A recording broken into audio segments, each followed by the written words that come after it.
वसीम साहब good morning, स्वागत है सर आपका। सबसे पहले तो बताएं एक बार बाजार का आउटलुक, काफी तेज गिरावट हुई है और अब जो पिछले लोज थे 16,782 के, उसके भी नीचे आया है। बैंक निफ्टी भी 35,500 के नीचे के लोज तोड़कर आया है। बताएं सर क्या करना चाहिए बाजार पर, आउटलुक बताएं एक बार।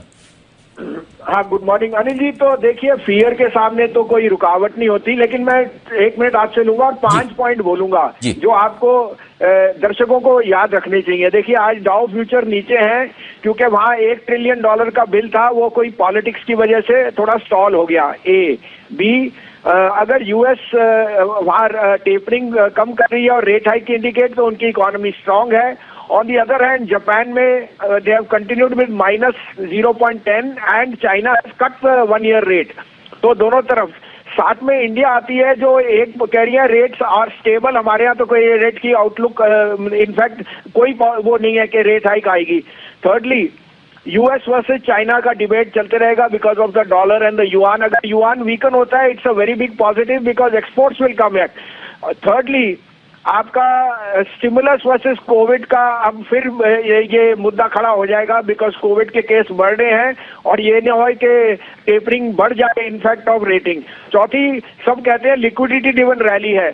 पिछले 5-6 महीने में तो एफआईज ने बेचा ही है, लिक्विडिटी तो आई नहीं, और लिक्विडिटी तो अब आएगी क्योंकि India seems to be in the best spot because of our reopening and handling of Covid.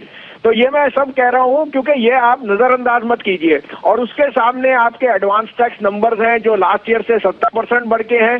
कंपनियों ने एडवांस टैक्स के नंबर्स आपके सामने दिए हैं, तो कोई दो राय नहीं कि ये एक अपॉर्चुनिटी है, लेकिन सामने है फियर और वॉल ऑफ वरी जो आपने टेक्निकल कहा है। तो इस सबको मद्देनजर रखते हुए आपको अपना पोर्टफोलियो बनाना चाहिए।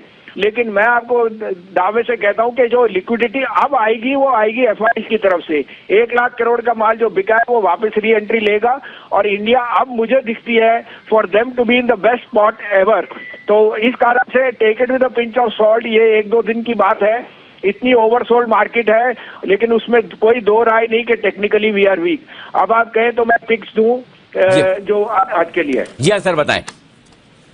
पहली बात तो आपको मेरी बात 5 पॉइंट सहमत है अनिल जी? बिल्कुल बिल्कुल बिल्कुल बराबर है सर। तेजी करने के भी अपने कारण हैं और कमजोरी के अपने कारण, तो इसमें अपने अपने कन्विक्शन वाली बात है।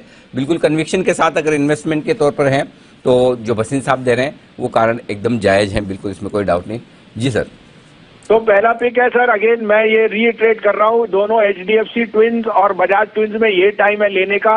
एचडीएफसी 29.5 3,000 से आ गया 2,550 और एचडीएफसी बैंक आ गया है आपका 1,500 आपको। तो ये टाइम लेने का जो शेयर। साथ में बजाज ट्विंस जो थे 8,000 8,500 था, वो 6600 आ गया। और बजाज फिनसर्व जो मेरे को लगता है यहाँ से आउट परफॉर्म करेगा बिकॉज ऑफ इंश्योरेंस, वो 19,000 वाला 15,700 आ गया। तो आज का मेरा टॉप पिक अगेन एचडीएफसी है। 2565-70 में लीजिए, 2530 का स्टॉप लॉस, 2650 का टारगेट। एक्सिस बैंक 670-71 में लीजिए, 659 का स्टॉप लॉस, 695 का टारगेट। और मुझे नौकरी यहाँ बहुत पसंद है, 5250 से 5265 में लीजिए, stop loss of 5170, target of 5600।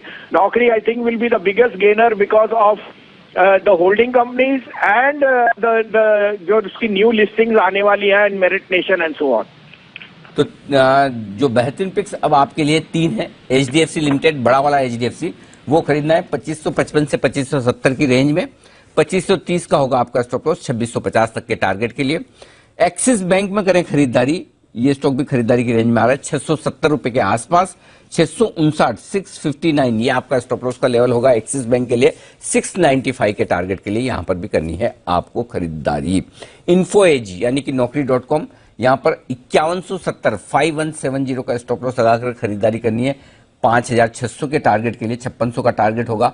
5250 5260 की रेंज में इन्फो एज में भी कर सकते हैं आप खरीदारी। तो लॉन्ग टर्म इन्वेस्टर्स के लिए खरीदारी के मौके हैं इस गिरते बाजार में, ऐसा मानना है वसीम साहब का। ये है आपके लिए। शुक्रिया वसीम साहब।